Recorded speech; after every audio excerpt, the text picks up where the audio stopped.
Hi hello ನಮ್ಮೂರು YouTube ಚಾನಲ್ಗೆ ತಮಗೆಲ್ಲರಿಗೂ ಸ್ವಾಗತ ಸುಸ್ವಾಗತ ಅಂತ ಹೇಳ್ತಾ ಇವತ್ತಿನ ಸಂಚಿಕೆಯಲ್ಲಿ CBSE ಕನ್ನಡ ಟೆಕ್ಸ್ಟ್ ಬುಕ್ಸ್ ಅಲ್ಲಿ ಗೊಂದಲ ಉಂಟಾಗಿದೆ 25-26 ಸಾಲಿನಲ್ಲಿ. ಯಾಕೆ ಅಂತ ಹೇಳಿದರೆ, ಈಗ 9 ಮತ್ತು 10ನೇ ತರಗತಿಗೆ ಯಾವ ಪುಸ್ತಕವನ್ನು ಇಡಬೇಕಂತ ಕೆಲವರಲ್ಲಿ ಗೊಂದಲ ಉಂಟಾಗಿದೆ ಶಿಕ್ಷಕರಲ್ಲಿ. ಇಲ್ಲಿ ಗೊಂದಲದ ಪ್ರಶ್ನೆನೇ ಇಲ್ಲ. ಯಾಕಂದ್ರೆ ಇನ್ನು CBSE ಬೋರ್ಡು ನಮಗೆ ಸಿರಿಗನ್ನಡ ಇದೆಯೋ ಅಥವಾ ತಿಳಿಗನ್ನಡ ಇದೆಯೋ ಅನ್ನೋದನ್ನು ಯಾವುದೇ ಸರ್ಕ್ಯುಲರ್ ಇನ್ನು ಕಳಿಸಿಲ್ಲ. ಆಕಸ್ಮಿಕವಾಗಿ ಅದೇನಾದ್ರೂ ಕಳಿಸಿದಿದ್ರೆ ಈ ಜೂನಿಗೆ ನಾವು ಆ ಜೂನಲ್ಲಿ ತಕ್ಷಣದಲ್ಲಿ ತಿಳಿಗನ್ನಡನೋ ಅಥವಾ ಸಿರಿಗನ್ನಡನೋ ಅಂತ ನಾವು ಡಿಸೈಡ್ ಮಾಡ್ಲಿಕ್ಕೆ ಆಗಲ್ಲ. ಯಾಕಂದ್ರೆ ನಾವು ಇಂಡೆಂಟ್ ಇವಾಗಲೇ ಹಾಕ್ತಾ ಇದೀವಿ. ಡಿಸೆಂಬರ್ 9ನೇ ತಾರೀಕಿಗೆ ನಾವು ಇಂಡೆಂಟ್ ಕಳಿಸ್ಕೊಡ್ಬೇಕಾಗುತ್ತದೆ. ಆಗ ನಮಗೆ ತಿಳಿಗನ್ನಡ ಪುಸ್ತಕ ಎಲ್ಲಿ ಸಿಗೋದಿಲ್ಲ.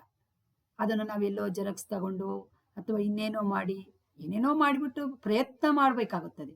ಅಷ್ಟೆಲ್ಲ ಗೊಂದಲ ಯಾಕೆ, ಅಷ್ಟೆಲ್ಲ ಯಾಕೆ ಕಷ್ಟಪಡಬೇಕು ನಾವು? ಬೇಡ.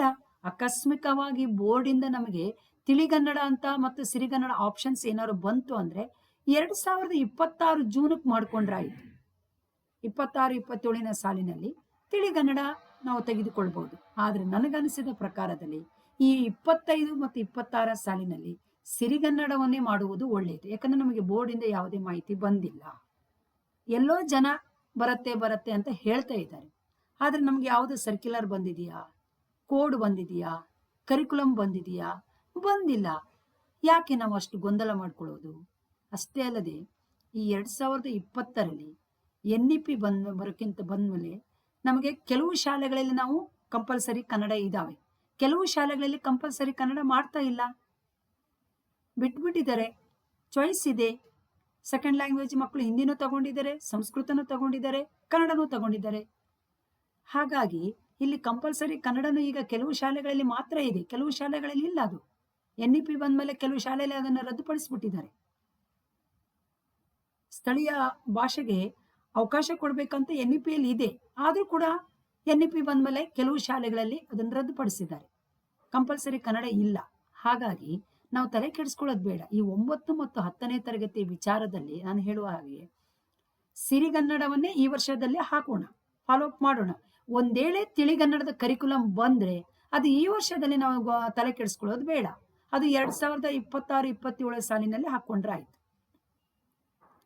ನನ್ಗನ್ಸಿದ ಪ್ರಕಾರದಲ್ಲಿ ಗೊಂದಲ ಮಾಡ್ಕೊಳ್ಳೋದು ಬೇಡ.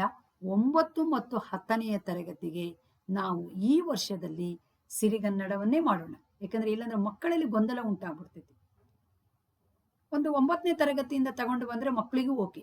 ಡೈರೆಕ್ಟ್ ಆಗಿ ನಾವು ನೇರವಾಗಿ 10ನೇ ತರಗತಿಗೆ ಮಕ್ಕಳಿಗೆ ತಿಳಿಗನ್ನಡ ಕೊಟ್ರೆ ಮಕ್ಕಳಲ್ಲಿ ಒಂದು ತೊಂದರೆ ಆಗುತ್ತದೆ, ಪೋಷಕರಲ್ಲಿ ಎಲ್ಲ ರೀತಿ ಗೊಂದಲ ಉಂಟಾಗ್ಬಿಡುತ್ತದೆ ಅಂತ ನನ್ಗನ್ಸ್ತದೆ. ಹಾಗಾಗಿ ನಾವು ಯಾವುದೇ ಕಾರಣಕ್ಕೂ ಕೂಡ ಒಂದೇಳೆ ಬಂದ್ರೂ ಕೂಡ ನಾವು ಈ ವರ್ಷದಲ್ಲಿ ಸಿರಿಗನ್ನಡವನ್ನೇ ಮಾಡಬೇಕಾಗುತ್ತದೆ.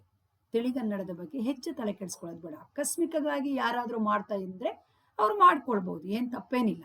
ಆಕಸ್ಮಿಕ ಬೋರ್ಡು ಅದಕ್ಕೆ ಕೋಡು, ಆಮೇಲೆ ಅದಕ್ಕೆ ಕರಿಕ್ಯುಲಮ್ಮು, ಅದಕ್ಕೆ ಕ್ವಶನ್ ಪೇಪರು ಎಲ್ಲ ಬಂತು ಅಂದ್ರೆ ಕೆಲವು ಶಾಲೆಯಲ್ಲಿ ಪುಸ್ತಕ ಇದ್ರೆ ಅವ್ರು ಮಾಡ್ಕೊಳ್ಬಹುದು.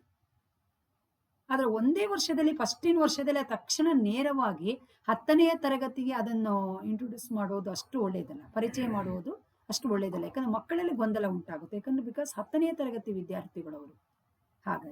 ಹಾಗೆ ಇನ್ನೊಂದು ಕ್ಲಿಯರಿಟಿ ಏನಂದ್ರೆ 9ನೇ ತರಗತಿಗಂತೂ ಥರ್ಡ್ ಲ್ಯಾಂಗ್ವೇಜ್ ಬಗ್ಗೆ ತಲೆ ಕೆಡಿಸ್ಕೊಳಕ್ ಹೋಗ್ಬೇಡಿ.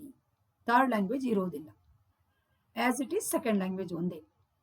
ಪುಸ್ತಕ ಬಂದ್ಮೇಲೆ ನೋಡ್ಕೊಂಡ್ರೆ ಆಯ್ತು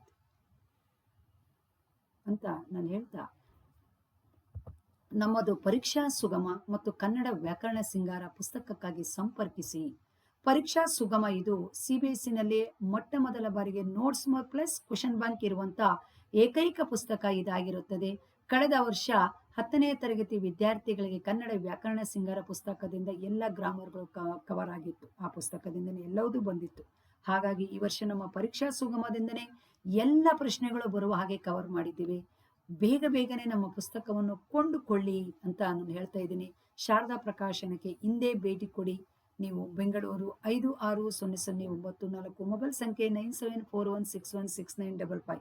ಈ ನಂಬರಿಗೆ ಸಂಪರ್ಕಿಸಿದರೆ ಪುಸ್ತಕ ನೇರವಾಗಿ ನಿಮ್ಮ ಕೈ ಸೇರುತ್ತದೆ ಅಂತ ಹೇಳ್ತಾ ಧನ್ಯವಾದಗಳು. Thank you. Bye bye. ಮತ್ತೊಮ್ಮೆ ಹೇಳ್ತಾ ಇದ್ದೀನಿ, ಈ ವರ್ಷದಲ್ಲಿ ಸಿರಿಗನ್ನಡವನ್ನೇ ಫಾಲೋ ಅಪ್ ಮಾಡಿ ಅಂತ ಹೇಳ್ತಾ ಇದ್ದೀನಿ. Thank you. Bye bye.